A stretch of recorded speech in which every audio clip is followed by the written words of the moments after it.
So good morning guys. I hope you guys be safe in your home, isn't it? So for this pandemic period, our classes will be going through online mode. So I hope you guys should learn, okay? Clear? Clear. And I hope you guys be in a home and be safe, okay?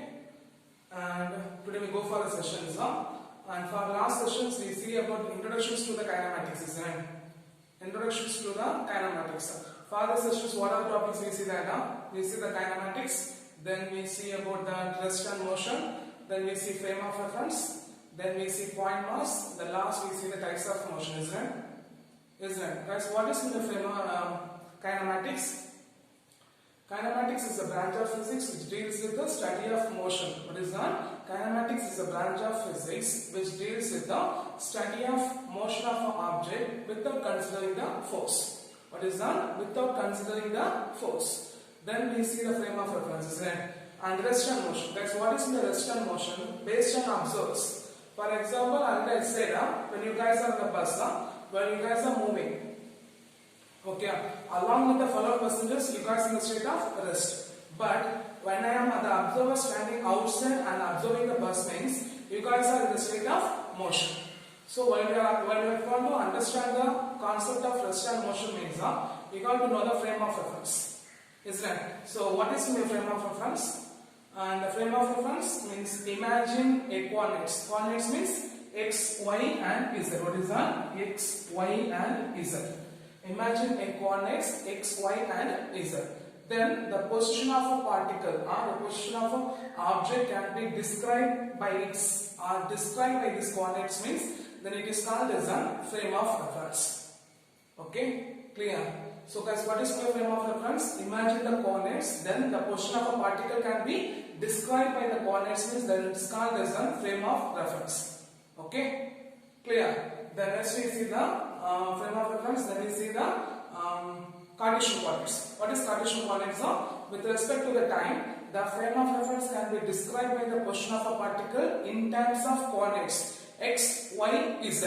For x means x-axis, y means y-axis, z means z-axis, then it is called as a Cartesian coordinate system. Then it is called as a Cartesian coordinate system. Then we see the right-hand Cartesian coordinate system.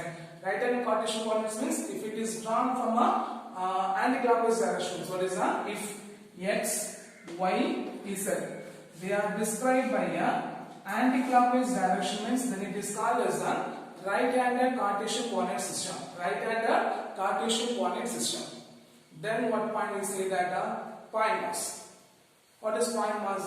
The point mass is nothing. The whole mass of object. What is that? The mass of object will be constant at a particular point. Then it is called as a point mass. It will be an idealized mass. It has no internal structure like a size and shape. What is that? It has no internal structure like a size and shape.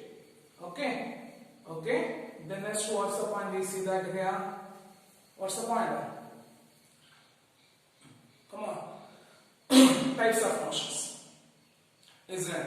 So types of motion means what are types of motions we got? We got 4 types of motions, isn't it? What are types we got? One is the linear motion, then next one is the circular motion, the next one is the rotational motion,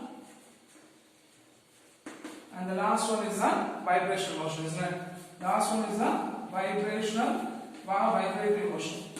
So linear motion means if a particle will be moving on a straight line means then the motion is called as the linear motion. Circular motion means if a particles will be move around the circular path means then it is called as the circular motion. The rotational motion means the particle will be rotated about its axis, in which each portion of a particle moving in a circular path except the axis point. Okay, the last point, vibratory motions, a particle executes to and fro motions. What is that? A particle executes to and fro motion from the fixed point means then it is called as the vibratory motion. Then it is called as the vibratory motion. Clear? So these are the parts we see in the previous topic. Then today's sessions we are going to see about the motion dimension. Our motion 1, 2 and 3 dimension. Then we are going to see the elementary particle, elementary scale, elementary algebra like scalars and vectors.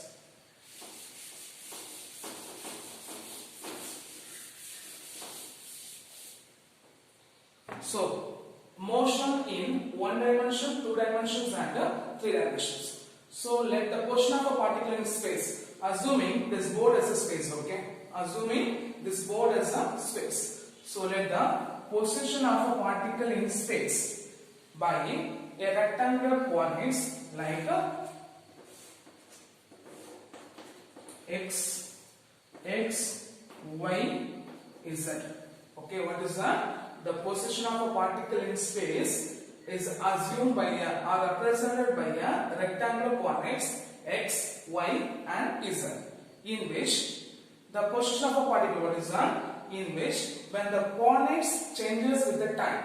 What is that? When this one of a coordinates or when the coordinate changes with the time, then it is called as a motion of a particle. What is that? When the coordinates changes with the time, then it is called as the motion of particle.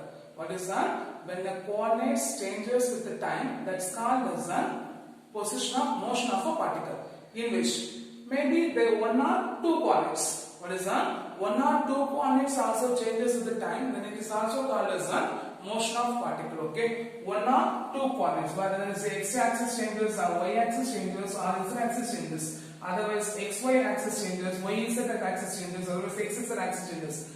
Whether one of a coordinates changes with the time, that's called as the motion of a particle.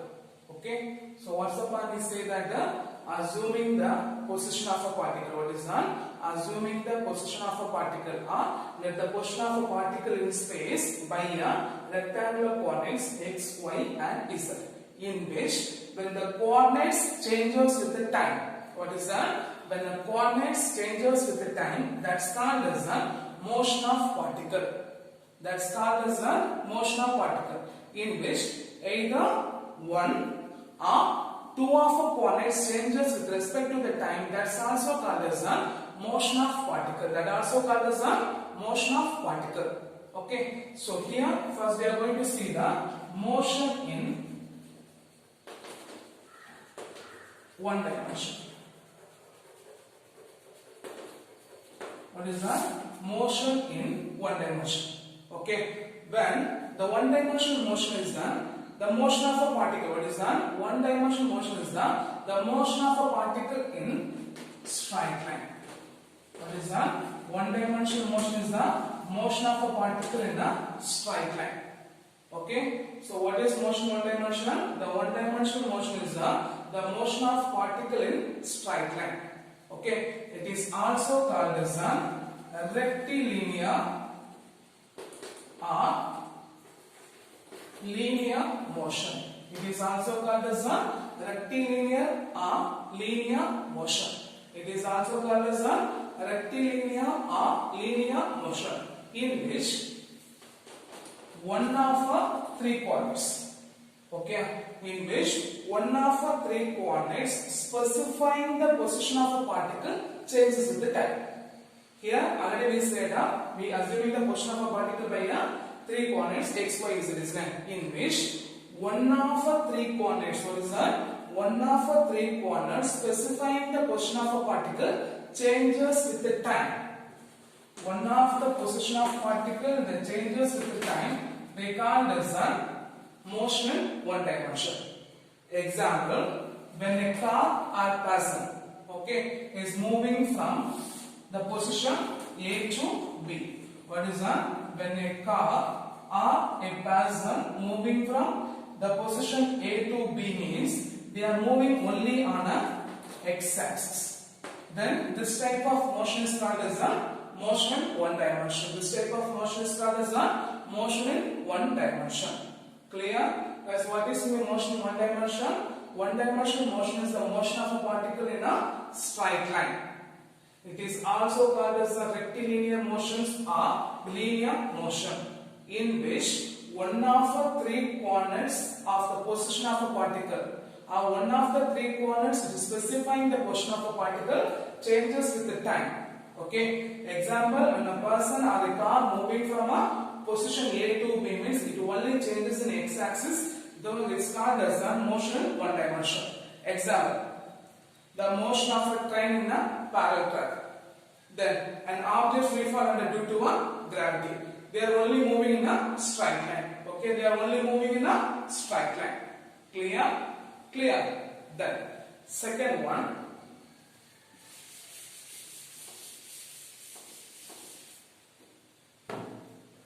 The motion in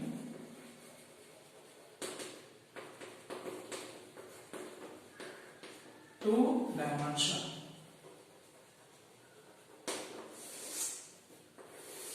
The second one, the motion in two dimension, in which if the particle moving along a curve path, what is that? If a particle moving along the curve path means, then it is called as a motion in two dimension. Okay, so guys, what is the motion in two dimension? If a particle moving along the curve path in a plane. Okay, if a particle is moving along the curve path in a plane, then it is called as a motion in two dimension. So guys, what is the motion in two dimension? If a particle moving along the path, what is that? If a particle is moving along a curve path in a straight line, a curve path in a plane, then it is called as a motion in two dimension, in which two of three coordinates specifying the position of a particle, what is that? Two of three coordinates specifying the position of a particle changes with the time. They call it as a motion in two dimension. They call it as a motion in two dimension. Examples. Okay, when a particle is moving on a y-z plane, because we know that, isn't it? So, if a particle is moving on a y-z plane means the x-axis does not change. The x-axis does not change. Then it is called as a motion in two dimension. So if a particle is moving along the y-z plane means, what is that? If a particle is moving along the y-z plane means the x-axis will be does not change. Okay, then the motion is called as a motion in two dimension.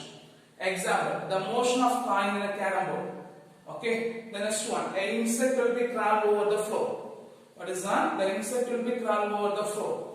So these are the examples. What is that? These are the examples of a motion in two dimensions. Okay, clear? So guys, what is motion in two dimension? The motion of a particle in a curve path. What is that? The motion of a particle in a curve path in a plane means. What is that? The motion of particle in a curve path of a plane means that it is called as a motion in two dimension, in which 2 by 3 of the coordinates or 2 of 3 of the coordinates specifying the position of a particle changes with the time means that it is called as a motion in two dimension, in which consider the particle moving in a y-z plane means y-axis will be changed, x-axis will be changed, but the x-axis does not change. Then the motion is called as a motion in two dimension. Examples, the motion of a carrom coin in a carrom board, then an insect will be crawling over the floor on a row.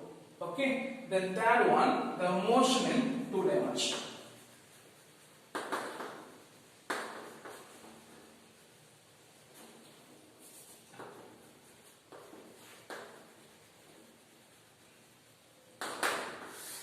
The motion in three dimension. Okay, so the motion in two dimension means a particle moving usually in a three-dimensional space in a three dimension, or the particle moving in a three-dimensional means what is that? A particle moving in a three-dimensional space in three dimension means what is that? The particle moving in a three-dimensional space in three dimension means then it is called as a motion in three dimension.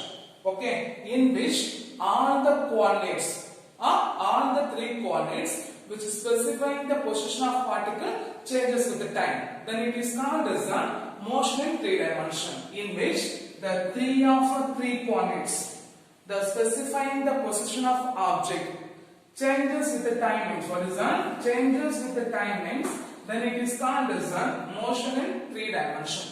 Then it is called as a motion in three dimension.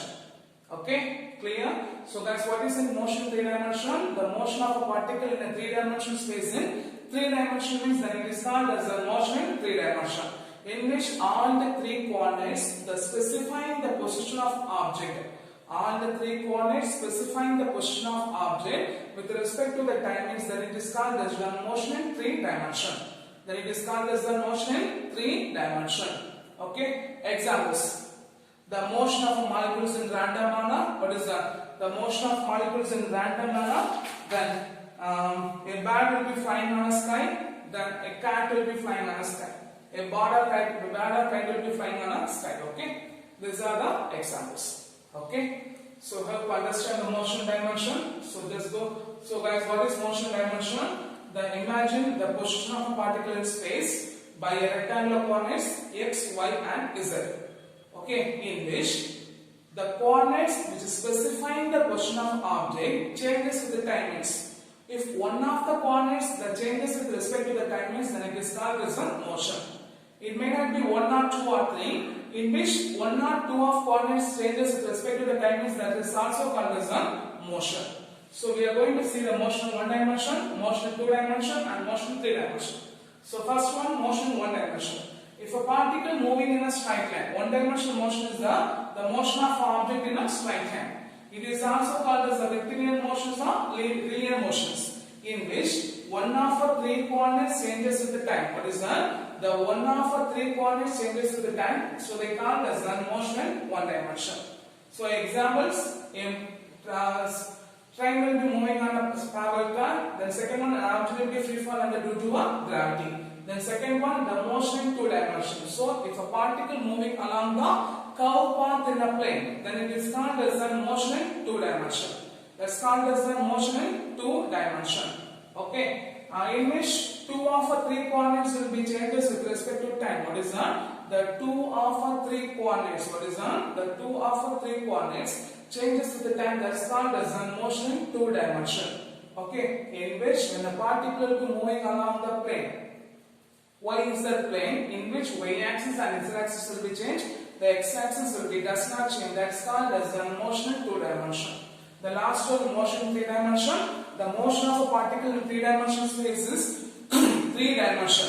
The motion of a particle in 3 dimension means that's called as the motion in 3 dimension, in which the 3 of 3 coordinates specifying the position of a particle changes with the time. The 3 of 3 coordinates changes specifying the position of a particle changes with the time means that's called as the motion in 3 dimension. Examples, when we take a gas molecule in a chamber, they can be moving in random directions. Then a bird will be flying over the sky. These are the examples in motion in 3 dimensions. Clear? Clear. The rest.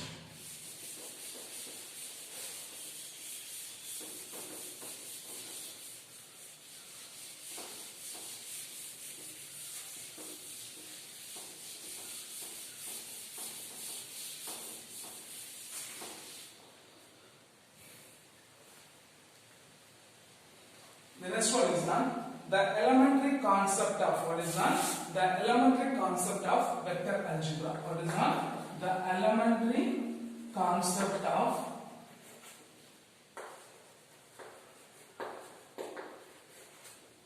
vector algebra.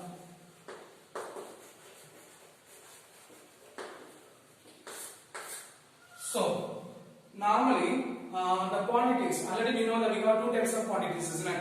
So what are the types of quantities we have? One is the fundamental quantities and the other one is the derived quantities. We have 7 fundamental quantities and the quantities which will be derived from the 7 fundamental quantities, that's are called as the derived quantities, right? So here we are going to see the elementary concept of vector algebra, in which the 2 types of quantities can be described by the 2 types. One is the scalar quantities and the other one is the vector quantities. What is the 2 types of what is in physics, some of the quantities possess only the magnitude and some of the quantities they having possess both magnitude and directions.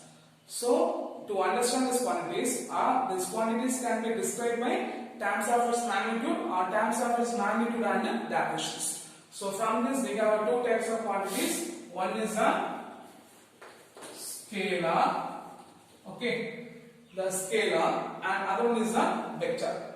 Okay, one is a scalar and other one is a vector. So what is meant by scalar means?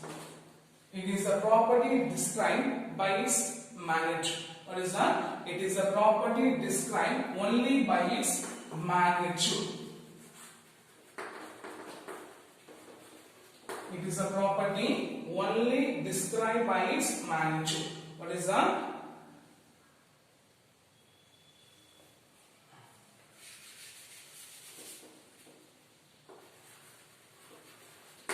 So it is a property only described by its magnitude. In physics, what is that? In a term physics, the number of quantities. What is that? In a physics, the number of quantities described by its scalar. Okay. In a physics, the number of quantities can be described by its scalar. Examples: distance, mass, temperature, speed, then speed and energy. Okay. So guys, what is scalar quantity? The quantity is a property described by its magnitude. Example: distance 5 kilometer. We are describing by numbers, isn't it? We are describing by only the numbers means that it is called as a scalar quantity. 5 kilometer. Then mass 25 kilogram. So the quantity will be described by the numbers means. In a physics, the numbers can be described by the quantity that's called as a scalar.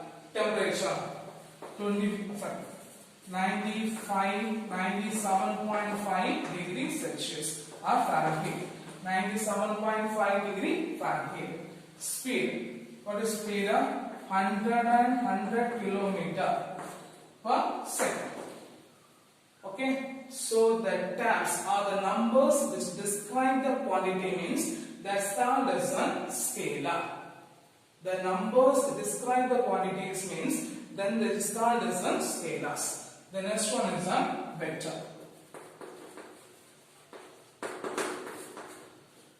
So what is vector? If you describe what is that, it is described by both, it's a quantity described by both magnitude and directions. It is a quantity, what is that? It is a quantity that described by what is that? It is a quantity that described by both magnitude and direction. What is that? It's a quantity that described by both magnitude and directions. Okay, it will be normally it will be represented by directed by a line. What is that? It will be a vector is directed by a line segment. What is that? A vector is normally represented by a line segment. Okay, here the examples are force, velocity, displacement, then acceleration, linear acceleration. These are the examples of a vector quantity. These are the examples of a vector quantity. So what is vector quantity? It is a quantity that described by what is that? It is a quantity that described by its magnitude and directions. In a vector, they are represented by a line segment. They are represented by a line segment. Okay. So force, mass into accelerations, and force, velocity, acceleration, linear angular momentum. These are the examples of a vector quantity. Okay. The next one, magnitude of a vector.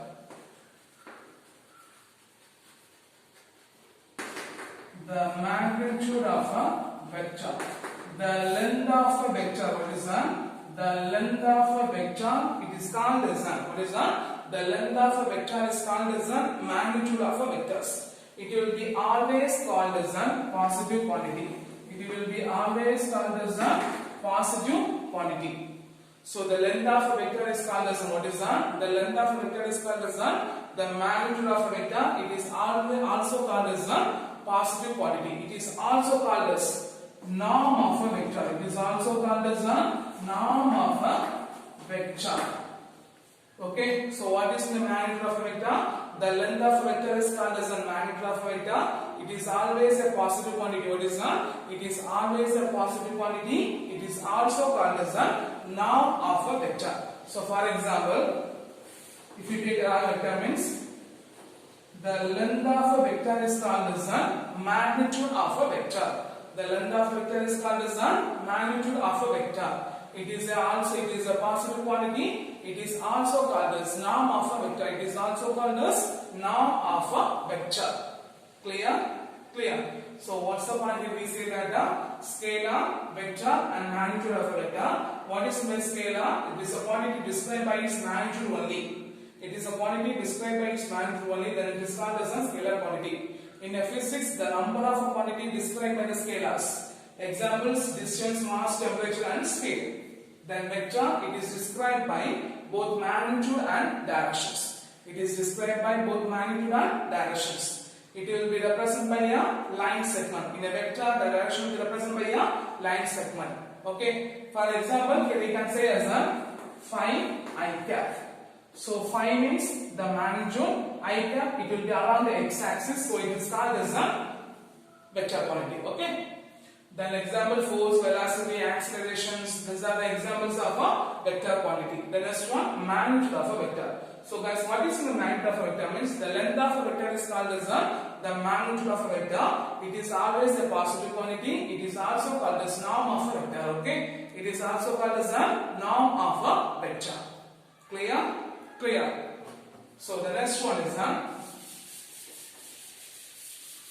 types of vector. What is that? The types of vector.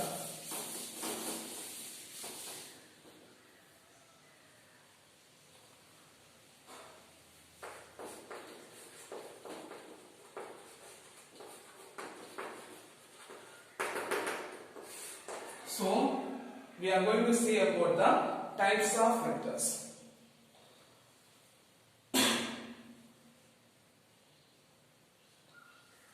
So, okay, first one is equal vectors.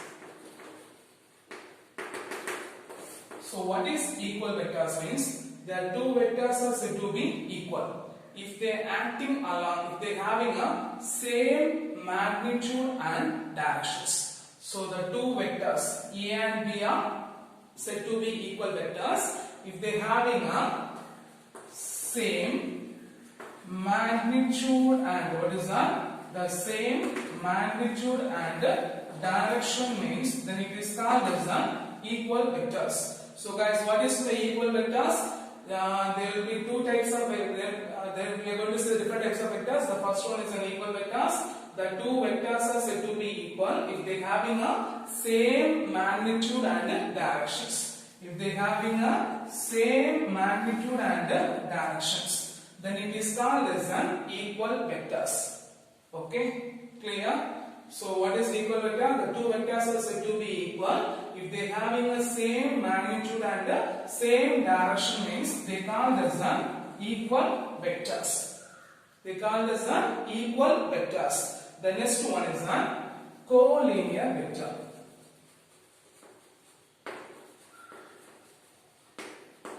If the two vectors are said to be collinear, or the collinear vectors are they acting along the same line.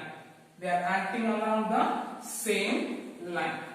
Okay, they will be acting along the same line. So the angle between the collinear vectors are 0 degree or 180 degree. The angle between the collinear vectors are 0 degree or 180 degree. There will be two types of collinear vector. One is a parallel vector and other one is an anti-parallel vectors.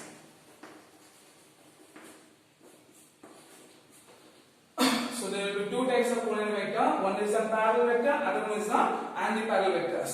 So the two vectors A vector and B vector acting along the same directions are acting in a parallel lines. What is that? The two vectors A vector and B vector. They will be acting along the same line or they will be acting on a parallel lines, then it is called as a parallel vectors. So here the angle between the two vectors will be 0 degree. The angle between the two vectors will be 0 degree. Then anti-parallel vectors means the two vectors A vector and B vectors will said to be anti-parallel if they are acting along the opposite directions. If they are acting along the opposite directions, then it is called as an antiparallel vector. If it is called as an antiparallel vector, so the angle between the vectors will be, what is that? The angle between the vector will be 180 degree. The angle between the vector will be 180 degree. So guys, what is the collinear vector? The two vectors are said to be collinear. The collinear vectors will be acting along the same line. The angle between the vectors will be 0 degree or 180 degree. So parallel vector means if they are acting on the same line, then it is said to be parallel vector. The angle between the vector will be 0 degree. Then antiparallel means the two vectors will be acting along the opposite directions. Then it is called as an antiparallel vectors. The angle will be 180 degree. Okay. The next one is a unit vector.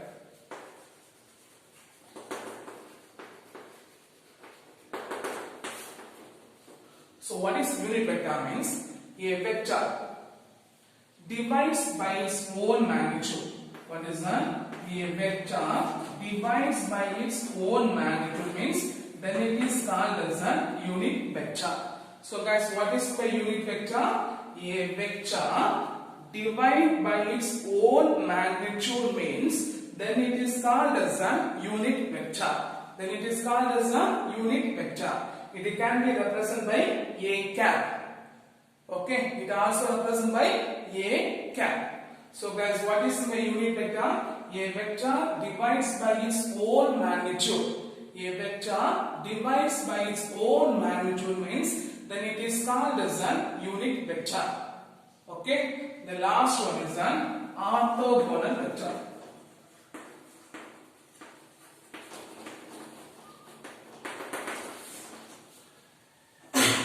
So we have a three axes, right? X, Y, Z. Here I, J, K be the unit vector represented by the X, Y and Z axis. I, J, K be the unit vectors represented by the X, Y and Z axis, in which the two vectors are I, J, K are the perpendicular to each other. The angle between the two vectors are, what is that? The angle between the two vectors are 90 degree. So then the unit vectors are called as the orthogonal vectors. The unit vectors are called as the orthogonal vectors. Otherwise, simply we can say that the two vectors are perpendicular to each other. The two vectors are perpendicular to each other, then they called as an orthogonal vector. Otherwise, the angle between the two vectors are 90 degree means then it is called as an orthogonal vectors. Okay, so say that I, J, K be the unit vectors represented by the X, Y and Z axis. These vectors are perpendicular to each other. They are different by the angle of 90 degree. Then it is called as an orthogonal vectors. So the two vectors are said to be orthogonal if they are perpendicular to each other. Difference by the angle of 90 degree means then it is called as an orthogonal vectors. Clear? Clear. So what are the types of vectors we see there? Equal vectors, collinear vector, unit vector, orthogonal vector. In collinear vector we have two types. One is a parallel and an antiparallel. So what is equal vector? The two vectors are said to be equal if they are having the same magnitude and directions. So what is collinear vector? The vectors will be, collinear vectors will be acting along the same line. The angle will be 0 degree or 180 degree. If it is 0 degree means then it is called as a parallel vector. If it is 180 degree means they are called as an antiparallel vectors. So the two vectors it will be acting along the same lines, then it is called as a parallel. If the two vectors will be acting along the opposite direction, then it is called as an antiparallel vectors. Then unit vector. Guys, what is unit vector? A vector divides by its own magnitude, then it is called as a unit vector. What is orthogonal vectors? The two vectors are perpendicular to each other, then it is called as an orthogonal vectors. Okay. So for these sessions, what are the questions we see that the motion 1, 2 and 3 dimensions. Then in the motion 1, 2 and 3 dimensions, they can ask for an example. So one more questions also. Okay. Then it distinguish between the scalar and vector quantity. The last one of important 5 mark question, as well as they can ask for any headings as a 2 mark questions. Okay. Explain the different types of vectors. Okay. So I hope you understand the sessions and should be learned very clearly. Okay. Thank you guys and be safe.